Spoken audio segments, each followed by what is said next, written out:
How's it going, guys, and welcome back. In this video we're going to be checking out the location of all of the enemy skills we can learn in Final Fantasy VII Remake for the Master of Mimicry trophy.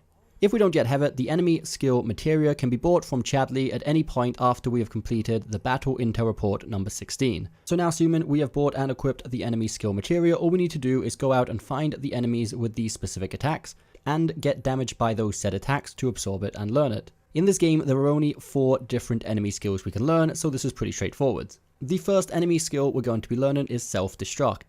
This can be learned by the Smoggers, which are the mechanical looking enemies with the kind of trombone heads. The quickest and easiest Smogger to find is going to be in Chapter 14. We can go to the Steel Mountain, which is just above the Sector 5 slums. If you have already gone past this point, don't worry, there are more in the game, and either way, once you finish the story, you have access to Chapter Select, so you can come back and do it then.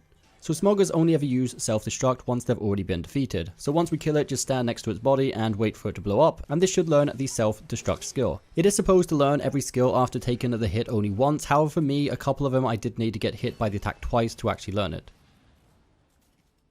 The second enemy skill is going to be Spirit Siphon, which we can also do here in Chapter 14. The enemies that use this skill are going to be the Phantoms, so we can simply go to the Graveyard, which is also pretty close by to Sector 5 slums.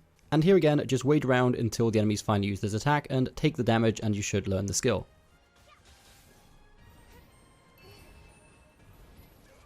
Enemy skill number 3 is going to be Algid Aura, and these can be learned by the Cerulean Drakes. The Cerulean Drake closest to the beginning of any chapter is going to be in Chapter 15. Almost immediately after we start climbing the tower, here we can find a couple of these enemies. So again, once you do find these enemies, simply stand around, wait for them to hit you with this skill, and you should learn it. Now for the fourth and final skill, it's going to be Bad Breath, the famous move by the Malboro enemies. The only one of these enemies we can find in the entire game is going to be in the Battle Simulator fight during chapter number 17. Specifically, the one called 3-Person Team vs Monsters of Legend. The 5th round of this battle sim will be against the Malboro. Now it's important to note that all of the 5 and 6 star battle simulation rounds such as these can only be accessed if you are playing on the hard difficulty, which means you will need to have completed the game at least once to be able to access hard mode and then use chapter select to come back to chapter 17. And as always, just wait around to take the hit by Bad Breath, and this will give you the enemy skill along with the trophy. So I hope you did find this video helpful, guys. If you did, don't forget that thumbs up button, subscribe for more content coming very soon, and we'll see you next time.